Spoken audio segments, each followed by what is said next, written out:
Hello everyone, welcome to Perfection IAS. So in this series we are covering the main questions of BPSC, and today's question is examine the importance of human capital in socio-economic development of Indian economy. What are the various reports in this regard? That means human capital है उसका India के socio economic development में क्या role है, क्या importance है, क्या significance है, और ह्यूमन कैपिटल के कंटेक्स्ट में क्या क्या डिफरेंट रिपोर्ट्स हैं. First thing first, introduction. So what is human capital ये बताना है. So human capital refers to stock of skill, ability, expertise, education etcetera. Human capital का मतलब है कि जो आपकी पॉपुलेशन है वो कितना स्किल्ड है, कितना एबल है, कितना एजुकेटेड है, कितनी नॉलेज है. Now by investing in people through nutrition, healthcare, education, skill development, human capital can be enhanced. So in introduction we have specified what is human capital and what are its basic components. Human capital का मतलब है, capital का मतलब है simplest term में पूंजी. So पैसे से अगर आप गाड़ी खरीदते हो, घर खरीदते हो, वो एक एसेट है. ऐसे ही जब हम ह्यूमन के डेवलपमेंट के लिए जो चीज़ें हैं, जैसे ह्यूमन में कुछ इन्वेस्ट करते हैं, फॉर एग्जांपल उसके एजुकेशन में इन्वेस्ट करते हैं, उसके स्किल डेवलपमेंट में इन्वेस्ट करते हैं, तो इससे ह्यूमन कैपिटल डेवलप होता है. ह्यूमन रिसोर्सेज हैं, अगर इनका प्रॉपर डेवलपमेंट होगा, प्रॉपर इनके टैलेंट का यूटिलाइजेशन होगा. कैसे यूटिलाइजेशन होगा? By investing in human capital. So इससे आएगा क्या? इससे आएगा इकोनॉमिक ग्रोथ. नाउ या फिर इसको ऐसे भी लिख सकते हैं, अगर वन लाइन में डेफिनेशन लिखना हो, human capital is monetary value of knowledge, skill and competencies of a person. Okay, this is human capital. Now we have to address the second part of question, that is the importance of human capital. Importance of human capital in socio economic development. So how human capital lead to socio-economic development. For example, human capital will lead to economic progress. How? See, human capital means skill, education. So if someone is educated, if someone is skilled, obviously this will improve their productivity. So better productivity. अगर productivity increase होगी तो उससे production है, production भी increase होगा. इसके अलावा GDP growth भी होगी, जीडीपी ग्रोथ होगी, और अगर जीडीपी ग्रोथ होगी तो पर कैपिटा इनकम है वो भी इंक्रीज़ होगी. पर कैपिटा इनकम इंक्रीज़ होगी तो लिविंग स्टैंडर्ड है वो भी इंक्रीज़ होगा, बेटर होगा. Apart from that it will lead to better quality of employment. Simplest term में अगर बात करें तो दो इंसान हैं, एक है स्किल्ड, एक है अनस्किल्ड, इलिटरेट. सो कौन से के पास बेहतर काम होगा? ऑब्वियसली जो इंसान एजुकेटेड है, स्किल्ड है. सो अगर हम मॉडर्न इंडस्ट्री की बात करें तो नई नई टेक्नोलॉजीज़ आ रही हैं, नए नए सेक्टर आ रहे हैं, जैसे कि मशीन लर्निंग, आर्टिफिशियल इंटेलिजेंस है. इनके लिए आपको highly educated, highly skilled man power चाहिए है, और अगर आपके पास वो स्किल है, वो मैन पावर है, सो आपको इमेंस अपॉर्चुनिटी मिलने वाली हैं अच्छी. सो जो क्वालिटी ऑफ एम्प्लॉयमेंट है हाईली स्किल्ड पॉपुलेशन का, वो काफ़ी अच्छा होगा as compare to the population जो वेल एजुकेटेड नहीं है, वेल स्किल्ड नहीं है. So it will lead to better quality of employment. Apart from that, skilled population है, एम्प्लॉयमेंट भी उनको अच्छा मिलेगा. इसके साथ साथ अगर वेल एजुकेटेड हैं तो उससे टेक्नोलॉजिकल इनोवेशन भी होगा, और इस टेक्नोलॉजिकल इनोवेशन के साथ वापस से फिर ये बेटर प्रोडक्टिविटी होगी. जैसे जैसे नई नई टेक्नोलॉजीज़ आएंगी तो काम आसान हो जाएगा और उससे प्रोडक्टिविटी इंक्रीज़ होगी. यहाँ पर एक और चीज़ हम स्पेसिफाई कर सकते हैं कि लिविंग स्टैंडर्ड इंक्रीज़ होगा तो पॉवर्टी रिड्यूस होगी, पॉवर्टी रिड्यूस होगी तो इंक्लूसिव ग्रोथ होगी. टेक्नोलॉजिकल इनोवेशन होगा, और टेक्नोलॉजिकल इनोवेशन होने से the capacity of economy increases. यहाँ पर अगर इंक्लूसिव ग्रोथ होगा तो इससे इनइक्वालिटी कम होगी, रिड्यूस्ड इनइक्वालिटी. उसके साथ साथ एक और चीज़ है कि reduced concentration of wealth. Concentration of wealth का मतलब है सिर्फ कुछ चुनिंदा लोग हैं वो अमीर हैं, बाकी पब्लिक के पास उतने रिसोर्सेज नहीं हैं। लेकिन अगर इंक्लूसिव ग्रोथ होगी, इंक्लूसिव का मतलब है सबका विकास होगा, तो ऑब्वियसली वो वेल्थ है वो कुछ लोगों के हाथ में कॉन्सेंट्रेटेड नहीं रहेगी, उसका फ़ायदा सभी को मिलेगा और इससे इनइक्वालिटी भी कम होगी।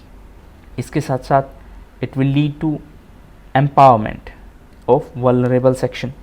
एम्पावरमेंट किस सेंस में, जैसे कि अगर फीमेल की बात करें तो फीमेल को अगर एजुकेट किया गया, if she is well educated, well skilled, so she will get good job opportunities और जॉब करके she will be financially independent.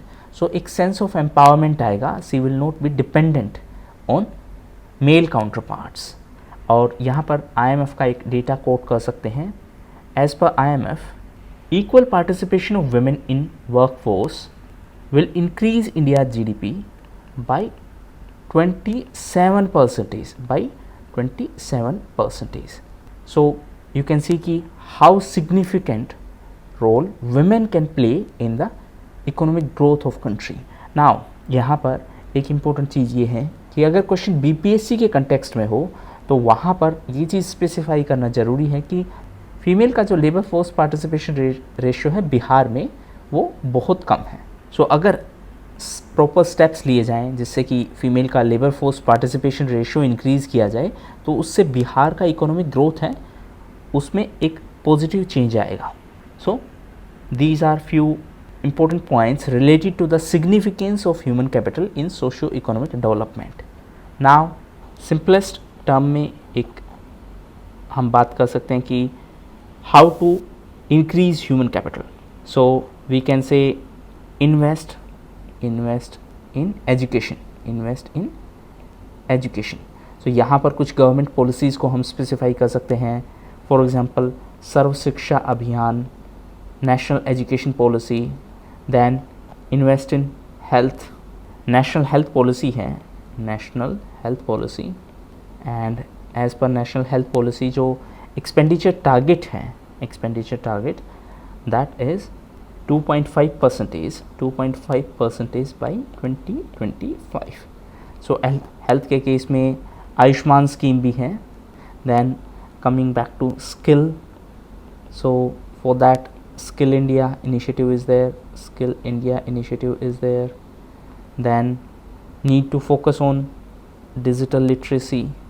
So यहाँ पे we can specify Digital India program for employment, जैसे MG NREGA है rural areas में unskilled labour के लिए, MG NREGA है. उसके अलावा स्टार्टअप स्टैंडअप हैं, स्टार्टअप स्टैंडअप हैं. स्टार्टअप स्टैंडअप से एम्प्लॉयमेंट कैसे इम्पैक्ट होगा? स्टार्टअप स्टैंडअप जो स्कीम्स है गवर्नमेंट की वो नए बिजनेसेस सेटअप करने के लिए हैं. अब ऑब्वियसली नया बिज़नेस जब भी सेटअप किया जाएगा तो उसमें नए लोग काम करेंगे, मींस ज़्यादा लोगों को रोज़गार मिलेगा, तो इससे एम्प्लॉयमेंट है वो इंक्रीज़ होगा. So these are some basic steps और basic initiatives that these are some basic steps or basic initiatives which can increase human capital. Now reports related to human capital. First report is human capital index. So as per latest human capital index, that is HCI. So as per 2020 HCI, India is on 116th position. This HCI, that is human capital index, includes health and education data for countries. Last year India was on 115th position. In 2020 India was on 116th position. If we talk about overall score, so 2018 में our score was 0.44. In 2020 our score was 0.49. So score improve हुआ है but ranking है उसमें एक की गिरावट आई है. ये human capital index है. Then next report is human development index, HDI. So HDI measures life expectancy at birth. Then related to education, it measures two things: expected years of schooling and mean years of schooling, and then third component is gross national income. If we talk about India's HDI, India की HDI value की बात करें तो 2021 में our HDI value is 0.633. Global average है, that is 0.732. Life expectancy की बात करें, so our life expectancy is 67.2 years. Expected year of schooling की बात करें तो this was 11.9 years and mean year is 6.7. Gross national income is 6590 US dollars. Another report is related to skill, so it is India skill report. So this was 9th edition in 2022 and it is launched by VBox. As per this, Maharashtra is on top position in terms of employable talent. उसके अलावा एक और index है SDG. SDG का मतलब है sustainable development goals. So SDG India index. So recently NITI Aayog released this sustainable development goal India index and this has been released in collaboration with United Nations. Now there are total 17 sustainable development goals, and the target is to achieve them by 2030. Total 17 sustainable development goals हैं और जिनका target है कि 2030 तक हमें इन goals को achieve करना है. So these were the common indexes. Now conclusion और वे फॉरवर्ड. सो वे फॉरवर्ड में we have to specify कि there is a need to invest in CSHE, that is skill, health and education. So we need to increase the government expenditure in these components. In education sector, Kothari Commission recommended 6% of GDP. That means GDP का 6% है, that should be invested or that should be used for education purpose. ऐसे ही जो national health policy है उसके हिसाब से 2025 तक हम GDP का 2.5% है वो हेल्थ पर खर्च करने लग जाएंगे. प्रेजेंट जो एक्सपेंडिचर है that is around 1.15%. So we need to more in skill, health and education. फिर इसी चीज़ को we can connect with demographic dividend का मतलब है हमारे देश में जो वर्किंग एज पॉपुलेशन है दैट इज़ क्वाइट हाई.